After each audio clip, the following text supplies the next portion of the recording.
Hello everyone, welcome to Civil Staff. So in this session we will going to discuss about CSIR NET Chemical Sciences Part 3.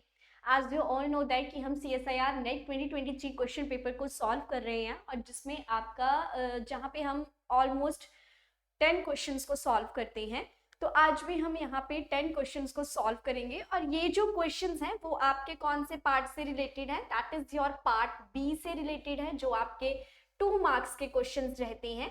ठीक है, और अभी तक हम 2 parts में 10-10 questions को सॉल्व कर चुके हैं। So this is your third part. ठीक, तो यहाँ पे हम जो क्वेश्चंस रहेंगे उनको यहाँ पे सॉल्व करेंगे, उनको समझने का ट्राई करेंगे। Clear? So let's start our today's class. और इसके अलावा सिविल स्टाफ टीचिंग एग्जाम के द्वारा पेड इनिशिएटिव्स आपके ऑनगोइंग है, जहाँ पे HPTGT medical, non medical, arts and commerce वालों के लिए बैचेस जो हैं वो ऑलरेडी स्टार्ट हो चुके हैं और इसी तरीके से पीजीटी के लिए जो आपका नया बैच है वो भी लॉन्च होने वाला है। पीजीटी जिसे आप जानते हैं कि 585 वैकेंसीज जहां पे आपको देखने को मिली हैं, तो हाई टाइम है अपनी प्रेपरेशन को बूस्ट अप करने का और एक अच्छी प्रेपरेशन करने का। तो ये क्वेश्चंस भी आपको कहीं ना कहीं वहां पे हेल्प करेंगे। क्लियर? सो स्टार्ट करते हैं अपने आज की क्लास, जहां पे हम करेंगे CSIR NET chemical sciences 2023 PYQs। Clear? So remember this part, these are 2 marks questions हैं, ये पार्ट बी के क्वेश्चंस हैं। पहले 2 पार्ट्स में हम 10-10 क्वेश्चंस को कर चुके हैं और आज हम करेंगे यहाँ पे part 3। So here is your first question जो आज की क्लास का आपका रहेगा, that is the following plot systematically show the variation of two molecular orbitals psi1 and psi2 along the internuclear axis of a linear triatomic molecule A to B। A to B आपके पास एक triatomic molecule है जिसका आपको psi1 और psi2 wave functions के जो graph है वो आपके सामने दे रखे हैं। और क्वेश्चन में क्या पूछा जा रहा है, if the atomic orbitals corresponding to atom A and B are respectively psi1 and psi B, क्या कह रहा है कि जो A है उसके लिए phi1 है और जो B है उसके लिए phi B है। ठीक है, the molecular orbital psi1 and psi2 have the form all the coefficients are positive। ठीक है, तो हमें क्या फाइंड आउट करना है, हमें psi A और psi B को या फिर psi1 या फिर psi2 को जो है वो यहाँ पे फाइंड आउट करना है। नाउ ये सारी चीजें जो है वो इस डायग्राम के ऊपर बेस्ड हैं। अगर आप इस डायग्राम को देखेंगे ध्यान से तो ये क्वेश्चन जो है वो बहुत आसानी से सॉल्व किया जा सकता था। क्लियर? तो जैसे आप देख सकते हैं, दिस इज फॉर योर एक कोई मॉलिक्यूल है A और ये B है, psi1 और psi2 इसके वेव फंक्शन है। और अगर आप यहाँ पे इन 2 एम्पलीट्यूड्स को चेक करोगे तो ये क्या है, सेम है। ठीक है, तो यहाँ पे मैं इसको क्या वैल्यू दे दूंगी कि यहाँ पे A1 है और यहाँ पर भी क्या है, A1 है। और अगर आप इस B को चेक करोगे तो ये डिफरेंट है, तो इससे वैल्यू दे दी जाएगी आपकी B1। ठीक है, तो इसी तरीके से अगर मैं यहाँ पे psi1 की वैल्यू को लिखूं तो आपके पास यहाँ पे क्या बन जाएगा, A1 phi A प्लस, अभी प्लस में है सारे का सारा, तो जस्ट अ सेकेंड, प्लस आगे क्या आ जाएगा आपके पास, B1 phi A प्लस आगे क्या आ जाएगा, A1 phi A। सो इस तरीके से आपको जो है वो psi1 वाला फंक्शन देखने को मिलेगा। और इसी तरीके से अगर मैं psi2 की बात करूं तो यहाँ पर भी आप देखेंगे कि ये वाला जो वेव फंक्शन है वो आपका ऑलमोस्ट क्या है, सेम है, और B वाला फंक्शन डिफरेंट है और किसमें है, नेगेटिव में है। ठीक है, तो ये चीज का आपको यहाँ पे ध्यान रखना है। सो इस तरीके से यहाँ पे चीजें क्या बच जाएगी, psi2, जहां पे मैं A वाले को नाम दूंगी A2, so this is A2 and this is what, this is your B2। ठीक, तो उस हिसाब से ये बन जाएगा A2 phi B। अब B क्या था, नेगेटिव में था, तो ये बन जाएगा B2 phi B plus A2 phi B। सो ये जो है वो आपके पास वेव फंक्शंस बन गए हैं। क्लियर? तो now we have to check कि कौन सा ऑप्शन जो है वो यहाँ पे सही है। तो सबसे पहले ऑप्शन बी तो यहाँ पे नहीं होगा क्योंकि यहाँ पे नेगेटिव है, और अगर सी और डी की बात करी जाए तो वो भी यहाँ पे जो है वो एग्जिस्ट आपके नहीं करेंगे। तो यहाँ पे जो आपके पास राइट ऑप्शन है, आप यहाँ से देख सकते हैं A1 phi A, B1 phi B, sorry this is A, actual में this is A, and next A1 phi A, next है A2 phi A minus B2 phi B and A2 phi A. So here the right answer is what? Option 2 जो है वो आपके पास यहाँ पे सही answer रहेगा। तो जहां पे आपको इस तरीके से चीजें देखने को मिलेंगी, दैट इज योर व्हाट, वो आपके पास एक सही आंसर जो है वो एग्जिस्ट करेगा। Clear? So that is why here the right answer जो आपके पास है that is your option second जो है वो सही आंसर आपको यहाँ पे देखने को मिलेगा। क्लियर? चलो नेक्स्ट चलते हैं। अब नेक्स्ट है हमारे पास that is your question number 2 and this question is from your group theory. कहां से है आपके पास ये क्वेश्चन? ग्रुप थ्योरी से रिलेटेड आपका ये यहाँ पे क्वेश्चन रहेगा और यहाँ पे आपके पास जो है एक D3H character table for the point D3H is given below और स्टेटमेंट्स में कहा गया है in the electronic ground state boron trifluoride जो है उसकी D3H सिमेट्री आपको देखने को मिलती है। सो फर्स्ट ऑप्शन यहाँ पे कहता है कि ये एक फंडामेंटल ट्रांजिशन है जहां पे आपका A1 प्राइम जो है वो IR एक्टिव है। फंडामेंटल ट्रांजिशन A2 प्राइम जो है ना तो IR एक्टिव है ना ही रमन एक्टिव है। नेक्स्ट है कि जो A2 प्राइम है वो रमन एक्टिव है और fundamental transition to the E double dash state is both IR as well as Raman active. तो यहाँ पे हमें देखना है कि कौन सी स्टेटमेंट जो है वो यहाँ पे सही है। तो अगर आप इस टेबल को भी ध्यान से देखोगे ना, अभी हम कोई रिड्यूसिबल रिप्रेजेंटेशन नहीं बना रहे हैं। If you see this part properly और आप यहाँ पे अगर A2 प्राइम वाले पार्ट को देखते हैं तो आप यहाँ पे देखोगे कि ये प्रॉपर खाली है, यहाँ पे कुछ है ही नहीं है। सो उस हिसाब से यहाँ पे आई कैन से दैट कि ना तो ये IR एक्टिव है और ना ही ये रमन एक्टिव है। और इसी तरीके से A1 स्टार के केस में आई कैन से दैट कि यहाँ पे क्या है, IR एक्टिव चीजें रहेंगी। A2 डबल प्राइम के केस में भी आपके पास क्या रहेगा, रमन एक्टिव रहेगा। So here the right answer is what, option 2 कि जो आपके पास A2 डैश है ना तो वो आपके पास IR एक्टिव है और ना ही वो आपके पास रमन एक्टिव है। सो इस तरीके से यहाँ पे जो सही आंसर है आपके पास वो क्या है, ऑप्शन 2। अदरवाइज इसको प्रॉपर डिटेल में सॉल्व करना हो तो आपको पहले रिड्यूसिबल रिप्रेजेंटेशन, देन ट्रांसलेशनल चीजें, फिर उसके बाद उसको आप कैंसिल करोगे तब जाके ये क्वेश्चन आपका सॉल्व होगा। Otherwise we will calculate in the direct way कि हमने लास्ट वाले 2 पार्ट्स देखे, वहां पे हमने देखा कि A2 डैश वाला पार्ट खाली है, तो दैट मीन्स कि ना तो वो किसी भी फॉर्म में वो क्या है, एक्टिव नहीं है। Clear? So option 2 is the right one here. Now next question that is your question number 3, easy part था।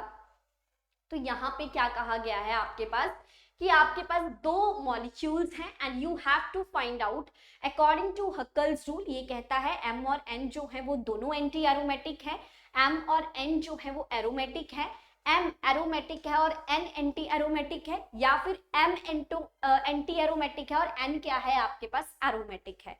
तो अगर मैं यहाँ पे बात करूं इस वाले फॉर्मूला की या इस वाले स्ट्रक्चर की N की, तो आप यहाँ पे देखेंगे 1 2 3 4 5 6 पाई इलेक्ट्रॉन सिस्टम यहाँ पे एग्जिस्ट कर रहा है। That satisfy the 4n+2 pi electron system. So that is why if it follow this rule so it is what, it is your aromatic compound. ठीक है, तो ये तो हमारे पास क्लियर हो गया कि जो N मॉलिक्यूल है वो आपके पास क्या है, एक एरोमेटिक है, क्योंकि बोरोन के पास कोई भी एक्स्ट्रा पेयर या नथिंग कुछ भी प्रेजेंट जो है वो यहाँ पे नहीं है। सो डायरेक्ट वे में ये 6 पाई इलेक्ट्रॉन सिस्टम को फॉलो कर रहा है। इसी तरीके से अगर मैं यहाँ पे बात करूं तो यहाँ पे नाइट्रोजन के पास लोन पेयर्स भी प्रेजेंट है, बोरोन के पास कुछ नहीं है, 1 2 3 4 5 6 7 8, और साथ में आपके पास यहाँ पे लोन पेयर्स भी प्रेजेंट हैं जहाँ पे बोरोन भी है। सो इस टाइप के कंपाउंड्स जो हैं वो फ्यूज्ड रिंग्स की फॉर्मेशन करते हैं एंड वी नो दैट कि जो भी फ्यूज्ड सिस्टम्स की फॉर्मेशन करते हैं that are your what, aromatic compound के नाम से उन्हें जाना जाता है। क्लियर? सही है ये बात।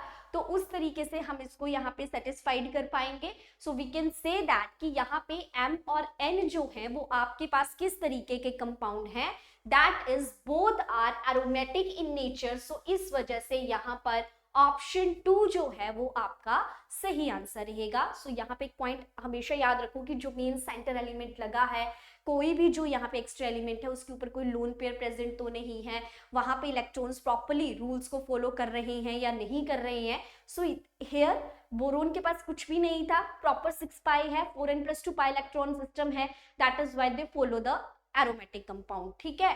और दूसरी साइड क्या था, नाइट्रोजन था, लोन पेयर प्रेजेंट है, तो उस हिसाब से फ्यूज रिंग्स की फॉर्मेशन हुई है and it is what aromatic in nature जो है वो आपको यहाँ पे चीजें देखने को मिलेंगी। Now move to the next question, that is your question number 4। अब देखो this question is from nuclear chemistry. पहले क्वेश्चन पढ़ लो। इन द फिजन रिएक्शन, आपके पास यूरेनियम है, न्यूट्रॉन है, डिसइंटीग्रेट करवाया जा रहा है, बेरियम, क्रिप्टॉन और न्यूट्रॉन जो है वो आपके बाहर निकल रहे हैं, ठीक है। For the given masses of, uranium के लिए मास दे रखा है, बेरियम के लिए मास दे रखा है, क्रिप्टॉन के लिए भी एंड न्यूट्रॉन के लिए भी गिवन है, जहां पे 1 एटॉमिक मास यूनिट आपका जो है वो 931 मेगा इलेक्ट्रॉन वोल्ट पर इलेक्ट्रॉन स्क्वायर के बराबर है। और आपको यहाँ पे क्या चीज फाइंड आउट करनी है, you have to find out the energy released. और ऑप्शंस में क्या दिया गया है, दैट इज 135, 200, 172 या फिर 150 के आसपास। तो देखो जब भी हम यहाँ पे एनर्जी को फाइंड आउट करते हैं, ये बहुत सिंपल क्वेश्चन था, if you know the formula, so the formula is delta m into 931.4 mega electron volt. और यहाँ पे जब आप डेल्टा एम फाइंड आउट करते हैं तो उसे किस तरीके से फाइंड आउट किया जाता है, that is mass of reactant minus mass of product. अब सारा का सारा खेल ही इस चीज का है। तो अगर मैं यहाँ पे बात करूं मास ऑफ किसकी, रिएक्टेंट्स की, तो रिएक्टेंट्स में हमारे पास क्या है, यूरेनियम है और क्या है, साथ में न्यूट्रॉन है। तो यूरेनियम का कितना दे रखा है, दैट इज 235.0439, ठीक है। और प्लस कितना हो जाएगा यहाँ पे आपका, क्या था, न्यूट्रॉन था, कितना था न्यूट्रॉन का, दैट इज 1.00867, ठीक है। मैं ना यहाँ पे डायरेक्ट जो है वो डेल्टा एम ही फाइंड आउट करूंगी, तो सॉरी यहाँ पे सारा ही कैंसिल हो गया, एक बार फिर से देख लेते हैं। हमने पढ़ा जो एनर्जी होती है that is delta m into 931.4 mega electron के बराबर रहती है। और जो आपके पास डेल्टा एम है वो क्या होता है, mass of reactant minus mass of product के इक्वल होता है, ठीक है। और इसी तरीके से अगर डेल्टा एम की वैल्यू फाइंड आउट करो तो सबसे पहले आएगा आपके पास मास ऑफ रिएक्टेंट। रिएक्टेंट हमारे पास दो हैं, that is uranium and the neutron. Uranium का जो है दैट इज 235.0439 रहेगा, ठीक है। प्लस इसमें आपके पास हो जाएगा न्यूट्रॉन का मास दैट इज 1.00867, माइनस करेंगे। अब देखेंगे प्रोडक्ट्स का, प्रोडक्ट्स में बेरियम है, क्रिप्टॉन है, और यहाँ पे इतना ध्यान रखना है कि न्यूट्रॉन अब कितने हैं आपके पास, 3 न्यूट्रॉन्स जो हैं वो यहाँ पे प्रेजेंट हैं। तो उस हिसाब से बेरियम आपके पास बन जाएगा 139.9106 प्लस आपके पास हो जाएगा 92.9313 प्लस आपके पास हो जाएगा 3 इंटू 1.00867, ठीक है। सो इस तरीके से यहाँ पे डेल्टा एम निकलेगा। अब मान लो कि आपके पास डेल्टा एम की वैल्यू कुछ एक्स आई है, क्योंकि इसको सॉल्व करने में भी टाइम लग जाएगा। तो अगर मैं डेल्टा ई में यहाँ पे डेल्टा एम जिसकी वैल्यू एक्स आई है, कुछ भी वैल्यू है, जब आप उसे मल्टीप्लाई कर दोगे 931.4 मेगा इलेक्ट्रॉन वोल्ट से, तो आपके पास जो आंसर है वो अराउंड आ जाएगा आपके पास, which is equals to 172.0 mega electron volt. तो जब मैंने इसे सॉल्व किया था तो मेरे पास ये पर्टिकुलर आंसर यहाँ पे रहा था। सो दैट इज व्हाई ऑप्शन 3 जो है वो आपके पास सही आंसर रहेगा। क्लियर? अच्छा क्वेश्चन था, इंटरेस्टिंग था, सिर्फ कैलकुलेशन वाला पार्ट जो है वो यहाँ पे इंपॉर्टेंट था। Clear? Main formula, if you know the formula you can directly solve this question. Okay, now we will go for next question, that is your question number 5. okay, so question number 5 आपके पास क्या कहता है, the value of the Hammett substituent constant sigma for para orthomethyl is minus 0.30 and if the pKa of benzoic acid is this, that of para anising acid is। अब देखो यहाँ पे क्या चीज कही गई है, बेंजोइक एसिड की बात की जा रही है ना पहले। तो सबसे पहले बेंजोइक एसिड की अगर मैं बात करूं तो मतलब कि यहाँ पे COOH ग्रुप है, ठीक है। और यहाँ पे जो इसकी pKa वैल्यू है दैट इज इक्वल्स टू 4.19 और जो इसके सिग्मा की वैल्यू दे रखी है दैट इज माइनस 0.30 दे रखी है, ठीक है। और क्वेश्चन आपसे पूछा जा रहा है पैरा एनिसिंग एसिड के केस में। तो पैरा एनिसिंग एसिड केस का मतलब क्या है कि बेंजोइक एसिड तो आपके पास प्रेजेंट है, साथ में ऑक्सीजन और CH3 ग्रुप यहाँ पे लग गया है, अटैच हो गया है। तो अब क्या होगा, यहां से ये इलेक्ट्रॉन डेंसिटी को जो है वो डोनेट करेगा, इलेक्ट्रॉन्स की डोनेशन होगी यहाँ पे। तो वी कैन से दैट कि जो इलेक्ट्रॉन डेंसिटी है वो आगे क्या हो रही है, आपकी ट्रांसफर हो रही है, ठीक। और अगर आपकी इलेक्ट्रॉन डेंसिटी ट्रांसफर हो रही है तो दैट मीन्स कि जो आपकी एसिडिक स्ट्रेंथ है वो आपके पास क्या हो जाएगी, यहाँ पे कम हो जाएगी। यहां तक समझ में आ गया होगा। अगर यहाँ पे एसिडिक स्ट्रेंथ कम होगी, and we all know that कि if your acidic strength become less, तो आपका जो pKa वैल्यू है वो आपके पास क्या हो जाएगी, ज्यादा हो जाएगी। सिर्फ ये एक फैक्टर था जो यहाँ पे नॉर्मल था, और अगर यहाँ पे चीजें ज्यादा हो जाएंगी then we have to add these values. तो हमें इन वैल्यूज को क्या करना है, ऐड करना है। कैसे पता चला, आपके पास बेंजोइक एसिड की जो सिग्मा की वैल्यू थी वो आपको नेगेटिव में दे रखी है, और जब आपने पैरानिसिंग एसिड स्ट्रक्चर को यहाँ पे फॉलो किया, so you have to find out here कि यहाँ पे ऑक्सीजन था, इलेक्ट्रॉन डेंसिटी आगे ट्रांसफर हुई, और अगर इलेक्ट्रॉन डेंसिटी ट्रांसफर हो रही है तो एसिडिक स्ट्रेंथ क्या हो जाएगी, कम हो जाएगी। अगर एसिडिक स्ट्रेंथ कम होगी दैट मीन्स कि pKa की वैल्यू ज्यादा हो जाएगी। So we have to add these parts. So 4.19 में 0.30 ऐड कर दो तो आपके पास कितना आ जाएगा, 4.49 जो है वो आंसर आपके पास देखने को मिलेगा। सो इस तरीके से जो यहाँ पे सही आंसर है that is your option 4 is the right one. Clear? So I hope कि ये चीज क्लियर हो गई हो आपको। नेक्स्ट चलते हैं अब, that is your question number 6। Question number 6 में ये कहता है the absolute configuration of the stereogenic centre present in the following molecule.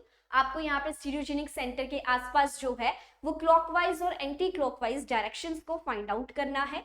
जहां पे फर्स्ट ऑप्शन कहता है 9r 10s 9r 10r या 9s है ये 10s या फिर 9s या फिर 10r, ठीक है। तो यहाँ पे सबसे पहले नंबरिंग करना जो है वो यहाँ पे एक बहुत इंपॉर्टेंट पार्ट था, ठीक है। सो यहाँ पे अगर मैं नंबरिंग करूं तो देखो यहाँ पे क्या हो रहा है, ये है सबसे पहले। अगर मैं यहाँ पे देखूं तो यहाँ पे इस कार्बन के पास डबल बॉन्ड O है, ठीक है। यहाँ पे कार्बन है, फिर डबल बॉन्ड O है, फिर हाइड्रोजन है। सो इस हिसाब से नंबरिंग फर्स्ट इसको दी जाएगी, यहाँ पे नंबर 2 आ जाएगा, क्लियर। और इसके अलावा नंबर 3 यहाँ पे आएगा और नंबर 4 यहाँ पे, क्योंकि यहाँ पे सिंगल कार्बन है। तो यहाँ पे इधर से क्या हो रहा है, 4 आपका दूर जा रहा है, तो दैट मीन्स कि 1 2 3 1 2 3 4, तो मतलब है कि क्लॉकवाइज बन रहा है। तो अगर ये क्लॉकवाइज बन रहा है तो 9 के around I can say that कि अगर क्लॉकवाइज है तो वहां पे राइट डायरेक्शन आपके पास रहेगी, so it will become 9r। और इसी तरीके से अगर अब 10 वाले पार्ट को चेक किया जाए, तो अगर आप यहाँ पे 10 वाला पार्ट चेक करोगे तो अब किस तरीके से चीजें यहाँ पे होंगी, you can also check it from here.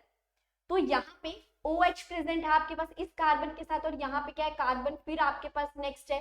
तो यहाँ पे फर्स्ट प्रायोरिटी इसको, सेकंड प्रायोरिटी इसको, थर्ड प्रायोरिटी इसे दी जाएगी। So you can see that कि यहाँ पे चीजें कैसे एक्ट कर रही हैं, एंटी क्लॉकवाइज में चीजें जो है वो यहाँ पे एक्ट कर रही हैं। So that is why I can say that कि जो 10 था वो आपका एंटी क्लॉकवाइज जाएगा। सो इस हिसाब से आपके पास जो सही आंसर बना है that is your option 1 9r 10s जो है वो यहाँ पे आपके पास सही आंसर देखने को मिलेगा। क्लियर है ये बात? So I hope that this question is clear to all of you.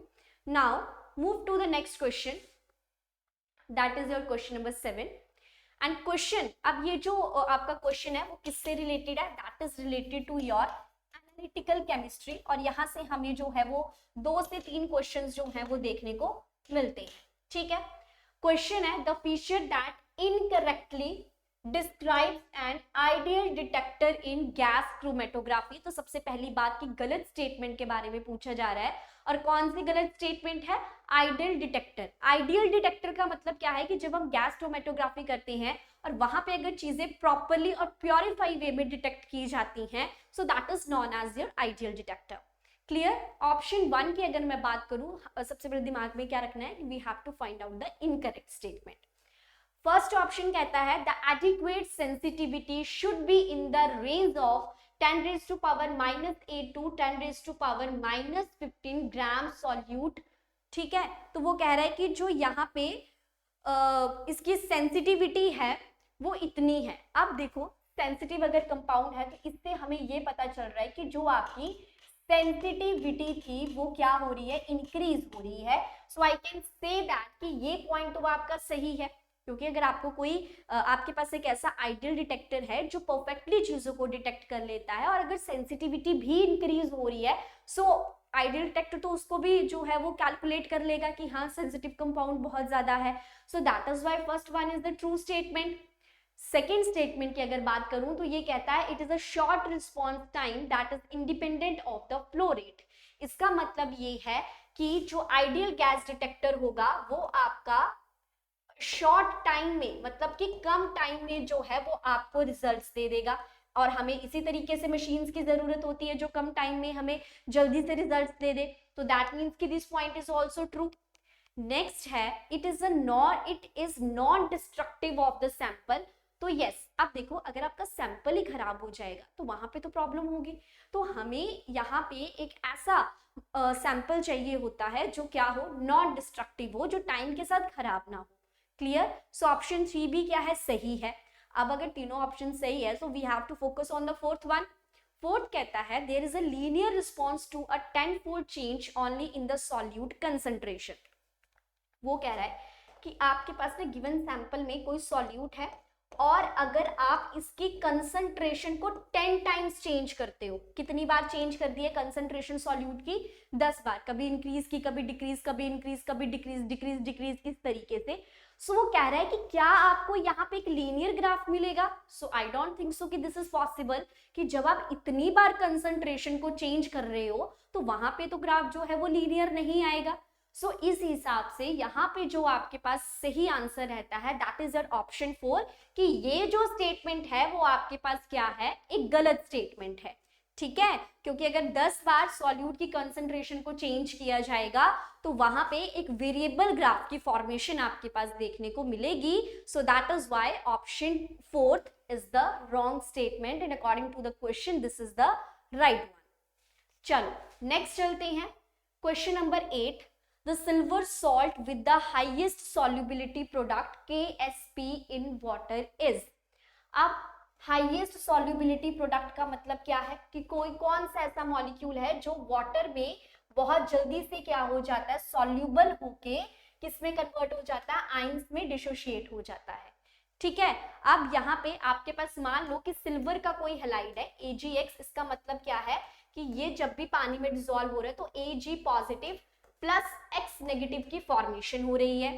ठीक, और इसकी सॉल्युबिलिटी भी ऐसे है, इसकी सॉल्युबिलिटी भी ऐसे है, और अगर आप इसका प्रोडक्ट निकालोगे तो आपके पास क्या हो जाएगा, S² जो है वो इसकी सॉल्युबिलिटी प्रोडक्ट आपको देखने को मिलेगा। ठीक है, अब इसका मतलब क्या है कि यहाँ से हमें ये पता चल रहा है कि आयंस जो हैं वो कितने जल्दी जो है वो आपके क्या हो रहे हैं, सॉल्युबल हो रहे हैं, या कितने जल्दी जो कंसंट्रेशन है वो आयंस की आपके पास इंक्रीज हो रही है। Clear? This is all about the KSP। Options में दिया गया था silver iodide, silver chloride, silver fluoride, silver bromide. ठीक है, ये था आपके पास। अब हमें इतना तो पता चल गया कि सॉल्युबिलिटी प्रोडक्ट का मतलब क्या है, कि पानी में घुलने पर कितने जल्दी से आयंस जो है वो डिसोशिएट हो जाएंगे, कंसंट्रेशन किस तरीके से डिवाइड होगी, that is known as the solubility product. Clear? अब देखो यहाँ पे सिल्वर क्या है आपके पास, दैट इज सॉफ्ट। अगर मैं Ag पॉजिटिव आयंस की भी बात करती हूँ तो ये आपके पास क्या है, सॉफ्ट है। तो सॉफ्ट वाला क्या होगा, सॉफ्ट के साथ ज्यादा इंटरेक्ट करेगा, लाइक डिसॉल्व्स लाइक। तो मतलब कि अगर आपका सिल्वर जो है वो एक सॉफ्ट मेटल है तो आगे जो ये जिसमें डिसॉल्व होगा वो भी आपके पास क्या होना चाहिए, सॉफ्ट मटेरियल होना चाहिए। तो आयोडीन आपका क्या है, सॉफ्ट है। तो अगर ये सॉफ्ट है, सॉफ्ट में डिसॉल्व हो रहा है, तो मतलब कि क्या, ये एक स्टेबल कंपाउंड की फॉर्मेशन कर रहा है। तो अगर आपका AgI स्टेबल है तो मतलब AgF आपका क्या होगा, अनस्टेबल इन नेचर होगा। ठीक है, तो यहां से हमें क्या पता लग रहा है कि अगर सिल्वर फ्लोराइड जो है वो पानी में अनस्टेबल है तो उसमें आपके पास ये पानी में जाते ही क्या होगा, टूट जाएगा, और जैसे ही ये पानी में आपने सिल्वर फ्लोराइड डाला तो वहां पे चीजें अनस्टेबल होंगी, डिसोशिएट हो जाएंगी। सो इस वजह से यहाँ पे हाईएस्ट सॉल्युबिलिटी प्रोडक्ट आपको देखने को मिलेगा। सो that is why option 3 is the right one. AgF के केस में सॉल्युबिलिटी प्रोडक्ट आपको सबसे ज्यादा देखने को मिलेगा। क्लियर? क्योंकि आपके पास जो सिल्वर आयोडाइड था, iodine, that is known as the volatile, soft भी है, तो सॉफ्ट स्टेबल हो गया। लेकिन सिल्वर फ्लोराइड क्या है, अब फ्लोराइड को तो टूटने में टाइम लगता है, ठीक है। उस वजह से वहां पे आई कैन से दैट की सॉल्युबिलिटी प्रोडक्ट जो है वो आपको ज्यादा देखने को मिल सकता है। सो ऑप्शन 3 यहाँ पे क्या रहेगा, सही आंसर रहेगा। Move to the next question, that is their question number 9 and nice question. The correct set of possible terms symbol for the electronic configuration is this. अब आपके पास इलेक्ट्रॉनिक कॉन्फ़िगरेशन दी गई है, that is 2s1 and 2p1। इसका मतलब है कि s में भी एक इलेक्ट्रॉन है और ये जो p है यहाँ पर भी आप, सॉरी यहाँ पे नहीं आएगा, यहाँ पे नहीं आएगा, यहाँ पे 2p1 है, ठीक है। इस तरीके से जो है वो आपके पास एक्साइटेड इलेक्ट्रॉनिक कॉन्फ़िगरेशंस जो हैं वो दे दी गई हैं, जहां पे L1 की वैल्यू 0 है और यहाँ पे L1 की वैल्यू कितनी है, 1 है, क्योंकि S है, और यहाँ पे क्या है आपके पास P है। और जब भी हमें कैपिटल L की वैल्यू यहाँ पे निकालनी होती है तो वो आपके पास क्या होता है, L1 प्लस L2 से लेके L1 माइनस L2 तक जो है वो यहाँ पे आपके पास चीजें एग्जिस्ट करती हैं, ठीक है। एक आपके पास L1 था, एक आपके पास L2 था, और कैपिटल L जब आपको निकालना है तो L1 plus L2, L1 minus L2 तक चीजें जाएंगी। सो इस तरीके से यहाँ पे आपके पास बन जाएगा 0 प्लस 1 से कहाँ तक जा रही है, 0 माइनस 1 तक। तो इस तरीके से यहाँ पे जो L की वैल्यू है वो आपके पास कितनी आ जाएगी, 1 आ जाएगी। दैट मीन्स कि कौन सी स्टेट है ये, P स्टेट जो है वो आपके पास एग्जिस्ट कर रही है। क्लियर? और इसी तरीके से अगर मैं बात करूं S की, तो यहाँ पे 1/2 है, दूसरा भी 1/2 है, और दिस इज योर मतलब स्मॉल s1 और s2 ले लो आप, और इसी तरीके से कैपिटल S निकालोगे तो वहां पे भी s1 प्लस s2 से लेके s1 माइनस s2 तक चीजें जाएंगी। सो दैट मीन्स कि यहाँ पे आपकी वैल्यू बन जाएगी 1/2 plus 1/2 which is equals to 1, minus कर दोगे तो कितना आ जाएगा, 0 आ जाएगा। तो दैट मीन्स कि यहाँ पे जो स्टेट है वो आपके पास कौन सी स्टेट बन रही है, अगर आप 2s प्लस 1 यहाँ पे देखते हो then it will becomes equals to 3, ठीक है। तो इस हिसाब से अब हम आगे जो है वो चीजों को यहाँ पे चेक करेंगे। तो अब आप देख लो कि आपके पास कौन कौन सी स्टेट्स की फॉर्मेशन जो है वो यहाँ पे हो चुकी है। तो एक आपके पास यहाँ से बन जाएगा 3p और 3p बन जाएगा, और एक आपके पास जो है वो यहाँ पे क्या बन जाएगा, दैट इज योर 1p, ठीक है। इस तरीके से जब चीजें बन जाएंगी तो यहाँ पे अगर आप चेक करोगे तो यहाँ पे आपके पास L की वैल्यू कितनी है, 1 है, और साथ में S की वैल्यू भी अगर आप यहाँ पे चेक करोगे so it is equals to 1। Now you have to find out the J, और J हम किस तरीके से फाइंड आउट करते हैं, that is L plus S से चीजें कहाँ तक जाती हैं, L माइनस S तक। तो यहाँ पे अगर आप फाइंड आउट करोगे it will become 1 plus 1 and 1 minus 1। तो आपके पास जो है वो दो चीजें यहाँ पे बन जाएंगी, दैट इज एक तो आपके पास क्या बन गया है यहाँ पे, एक तो 3 ऑलरेडी प्रेजेंट है, ठीक है, और यहाँ पे बन जाएगा 2 और साथ में 1, और इसी के साथ साथ में आपका बन जाएगा 2 1 0। तो अगर ये 2 1 0 यहाँ पे फॉर्म हो गया तो that means it will become 3p2 3p1 और साथ में क्या बन जाएगा 3p0, ठीक। ये तीन चीजें आ जाएंगी। और जो आपके पास 1p प्रेजेंट था यहाँ पे, जो आपके पास L की वैल्यू है that is becomes equals to 1, और जो आपके पास S की वैल्यू है which will become equals to 0। तो यहाँ पे आपके पास एक ही टर्म बनेगी, क्योंकि J की वैल्यू निकालोगे it will becomes equals to 1। So 1p1 जो है वो आपको यहाँ पे देखने को मिलेगा, और ये तीन टर्म सिंबल्स जो है वो यहाँ पे देखने को मिलेंगे। सो इस हिसाब से अब आप देख सकते हैं कि यहाँ पे कौन कौन सा आंसर जो है वो सही है। सो ऑप्शन 4 जो है वो यहाँ पे आपके पास एक करेक्ट आंसर जो है वो देखने को मिलेगा। So here you have to just find out the L और S value, term symbol J की वैल्यू निकाली, और वहां से प्रॉपर टर्म सिंबल्स की वैल्यू को फाइंड आउट किया जा सकता है। क्लियर? नेक्स्ट चलते हैं, that is question number 10। Given that pKa and pKa2 values for alanine are this. And you have to find out the isoelectronic point जहां पे आपके पास वैल्यूज दे रखी है 6.01, 12.02, 7.34 या 4.14। तो सबसे पहले तो ये चेक कर लो पी के A1 की वैल्यू कितनी है 2.34 है और पी के A2 की वैल्यू कितनी है 9.68 है। And you have to find out the isoelectric point जो है वो आपको फाइंड आउट करना है। और किस तरीके से उसको फाइंड आउट किया जाता है, we know the formula that is p I is equals to p K A1 plus P के A2 डिवाइडेड बाय 2। और इस तरीके से 2.34 प्लस 9.68 डिवाइडेड बाय 2 करोगे और इस सिंपल कैलकुलेशन के अकॉर्डिंग यहाँ पे जो आपके पास आंसर आएगा that will becomes equals to 6.01। so you can see from here कि सिंपल एक फॉर्मूला बेस्ड क्वेश्चन था जहां पे आपसे आइसोइलेक्ट्रॉनिक पॉइंट के बारे में पूछा गया था, दो वैल्यूज थी, फॉर्मूला लगा के इसको डायरेक्ट सॉल्व किया जा सकता था। So here the right answer is what, option 1 is the right answer. Clear? So I hope कि ये 10 क्वेश्चंस जो हैं वो आपको क्लियर हो गए होंगे। So this is all about for today's session जहां पे हमने CSIR net 2023 previous year question paper के पार्ट बी के 2 मार्क्स वाले क्वेश्चंस को सॉल्व किया है। एंड आई होप कि आपको चीजें क्लियर हो गई होंगी। फिर मिलते हैं नेक्स्ट सेशन में। Thank you so much.